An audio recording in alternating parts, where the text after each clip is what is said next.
ക്രിസ്തുവിൽ വാത്സല്യമുള്ളവരെ, ആണ്ടുവട്ടം 2-ാം ഞായർ യോഹന്നാൻ സുവിശേഷം 2-ാം അധ്യായം 1 മുതൽ 12 വരെയുള്ള വാക്യങ്ങളാണ് വിചിന്തനത്തിന് നൽകപ്പെട്ടിരിക്കുന്നത്.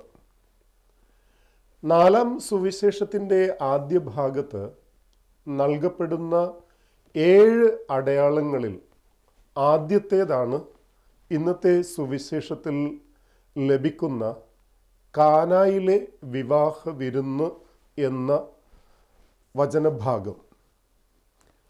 പ്രസ്തുത അത്ഭുതത്തിൽ മറ്റ് അത്ഭുത കഥകളിൽ കാണാൻ കഴിയുന്ന ഘടകങ്ങളെല്ലാം തന്നെ ഉൾച്ചേരുന്നു. 1. പശ്ചാത്തലം. 2.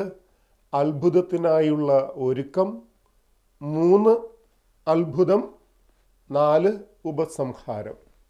സമാന്തര സുവിശേഷങ്ങളിൽ രേഖപ്പെടുത്താത്ത ഒരു സംഭവമാണ് യോഹന്നാൻ രേഖപ്പെടുത്തുന്ന കാനായിലെ വിവാഹ വിരുന്ന്. യോഹന്നാനെ സംബന്ധിച്ചിടത്തോളം കാനായിലെ വിരുന്ന് യേശുവിൻ്റെ ദൗത്യത്തിൻ്റെ പ്രാരംഭ ഘട്ടമാണ്.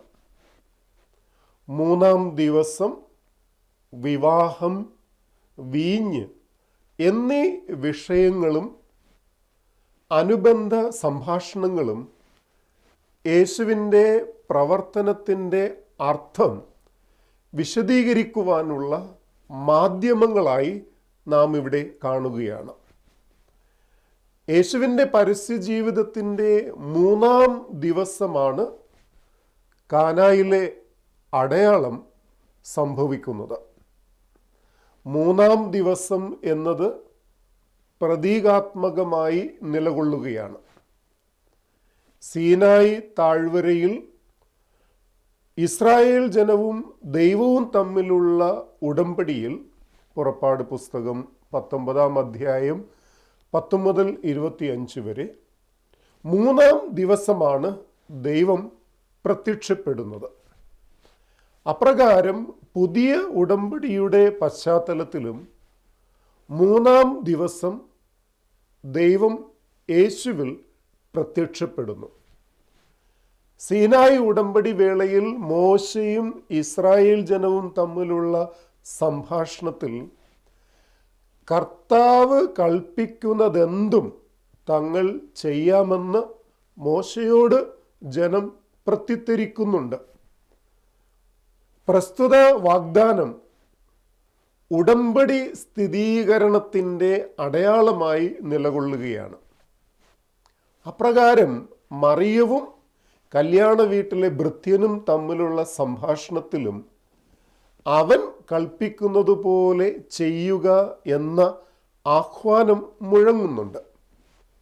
ഈ ആഹ്വാനം യേശുവും പുതിയ ഇസ്രായേലും തമ്മിലുള്ള പുതിയ ഉടമ്പടിയുടെ ദൗത്യമായി ഗണിക്കപ്പെടുന്നു. കല്യാണത്തിൻ്റെ പശ്ചാത്തലം ഈ വ്യാഖ്യാനം സ്ഥിരീകരിക്കുകയാണ്.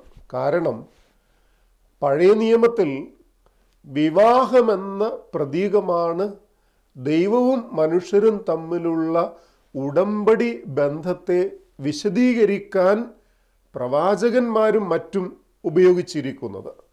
ഉദാഹരണം ഹോസേയ 1-ാം അധ്യായം, എസെക്കിയേൽ 16-ാം അധ്യായം. യേശുവും പുതിയ ഇസ്രായേലും തമ്മിലുള്ള ഉടമ്പടിയും സംജാതമാകുന്നത് ഒരു വിവാഹത്തിൻ്റെ പശ്ചാത്തലത്തിലാണ്. 3-ാം ദിവസം, വിവാഹം എന്നിവ പോലെ പ്രാധാന്യം അർഹിക്കുന്ന ഒരു അടയാളമാണ് വീഞ്ഞ്.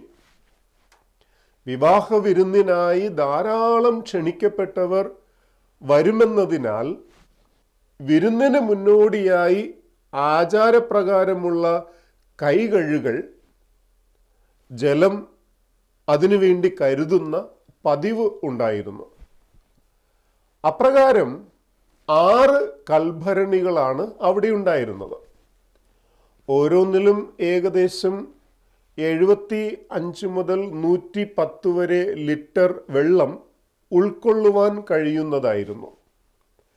അവയുടെ വലിപ്പവും വ്യാപ്തവും സുവിശേഷകൻ സൂചിപ്പിക്കുമ്പോൾ സംഭവിക്കാനിരിക്കുന്ന അടയാളത്തിൻ്റെ ധാരാളിത്തമാണ് ഇവിടെ എടുത്ത് കാണിക്കുന്നത്.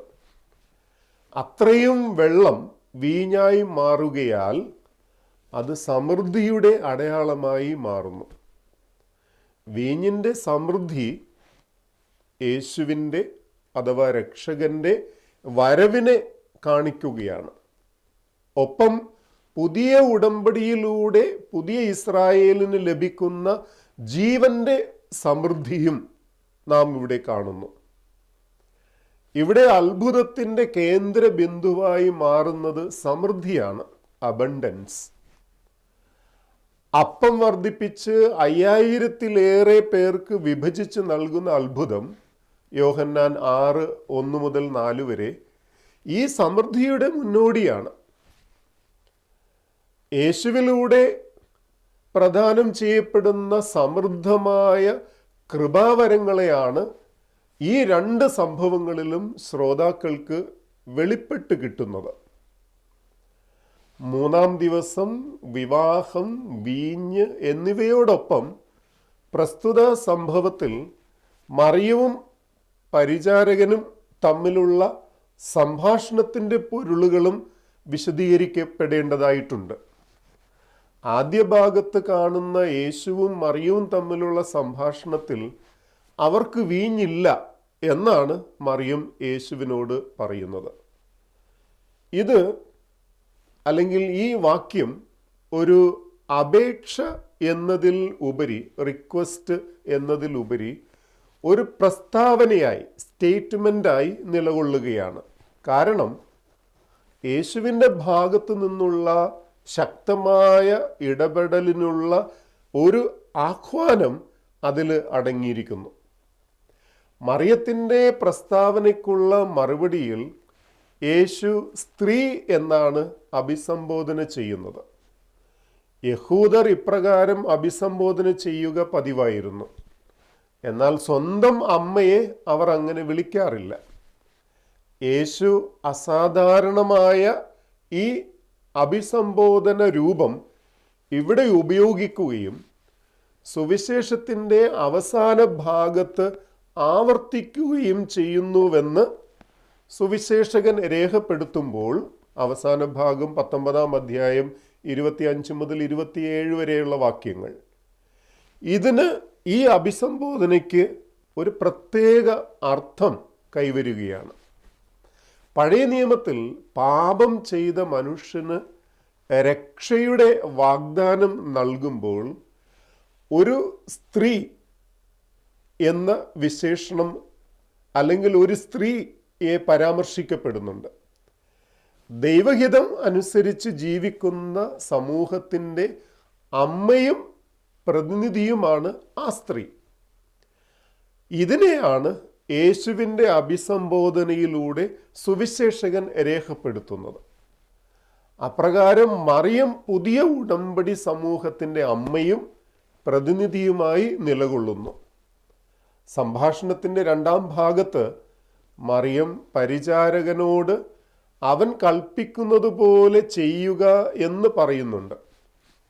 മറിയം ഇത് പറയുന്നത് പുതിയ ഉടമ്പടി സമൂഹത്തിൻ്റെ വക്താവായിട്ടാണ്. അതിനാൽ ഈ സംഭവത്തിൽ മറിയത്തിന് സഭാത്മകമായ അർത്ഥമാണ് സുവിശേഷകൻ കൽപ്പിക്കുന്നത്. പ്രിയമുള്ളവരെ, ഇവിടെ ക്രിസ്തു കാനായിലെ കല്യാണ ആഘോഷത്തിൽ നടത്തുന്ന അടയാളം ആത്യന്തികമായി വെളിപ്പെടുത്തുന്നത് ദൈവം ക്രിസ്തുവിൽ വാഗ്ദാനം ചെയ്യുന്ന പുതുജീവിതത്തെയാണ്.